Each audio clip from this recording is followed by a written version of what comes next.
Hey everyone. Okay, so the last video I made, it got really messed up and there was no audio. So I'm doing this again. We are going to learn in under 10 minutes today about Big Ben. All right, so it is our social studies in 10 minutes. All right, let me share my screen. So here we go. There's a reason why I'm gonna be asking you that question at the beginning, okay? So you might want to take some notes today. So, what part of the clock is Big Ben nicknamed for? Ian, do you know the real name of the clock? Some of you might know, and some of you might not. So let's take a look.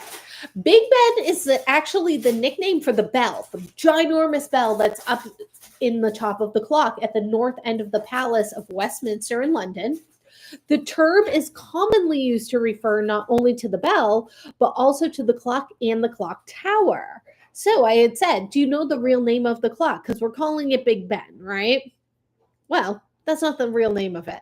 The tower is officially called Elizabeth Tower, and this name has only been since 2012, and it was renamed that to celebrate the Diamond Jubilee of Queen Elizabeth II. But prior to that, it was known simply as the Clock Tower, so not really a great name, right? I think Big Ben's a better name. Here's some history of Big Ben. There was a really bad fire in October of 1834 that severely damaged much of the Palace of Westminster, which is the seat of British Parliament.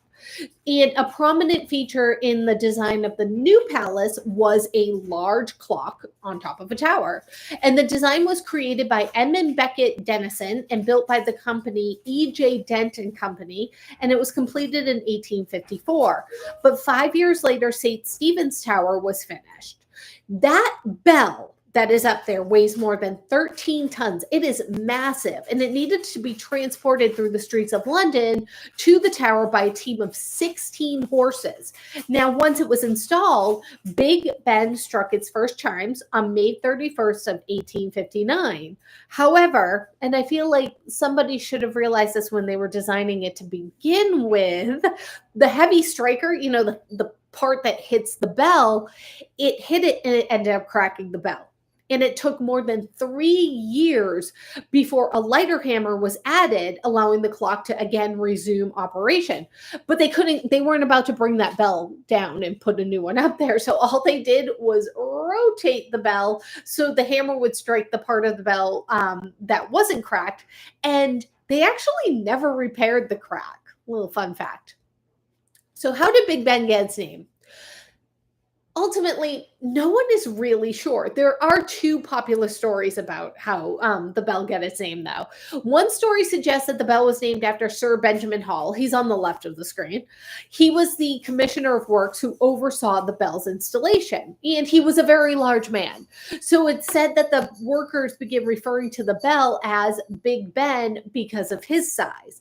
And then the second story is that the bell was named after heavyweight boxing champion Benjamin Conte. He was a popular figure at the time. So although no one knows the true, origin story, both stories are widely believed to have contributed in some way or another to the naming of this iconic bell.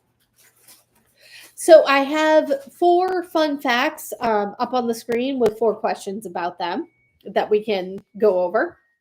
Number 1, how many faces does Big Ben have? Faces are the clocks, okay? So Big Ben actually has 4 faces. Here's another one. How many steps does it take to get to the top?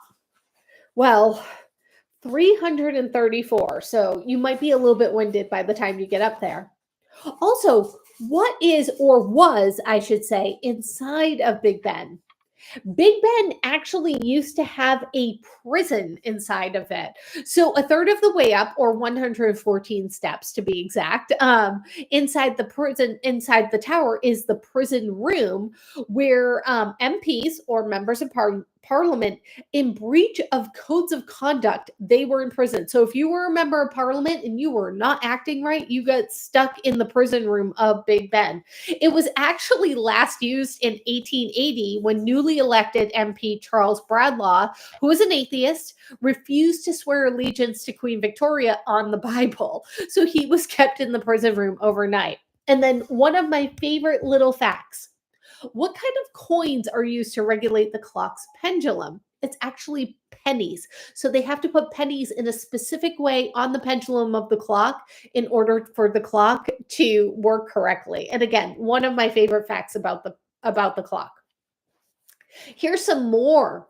Despite an incendiary bomb destroying the House of Commons chamber during World War II, St. Stephen's Tower survived and Big Ben continued to operate, which again, that bell is so massive. Could you imagine if that got hit and they needed to do the whole thing over again? Number 2, the clock's famous accuracy is again maintained by that stack of coins that are placed on the massive pendulum. Those ensure that the clock hands move steadily around the clock. I love this fact. And then at night, all 4 of the clock's 23-foot faces, they're lit up with a light because so you can see it from wherever you are, I believe, in London. And there's also a light above Big Ben, which signals when Parliament is in session.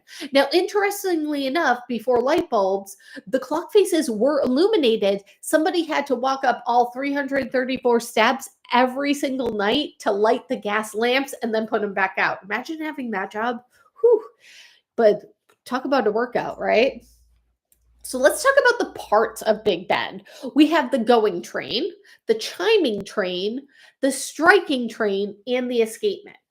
So the going train, this is the section of the clock which advances the hands under the control of the swinging of the pendulum.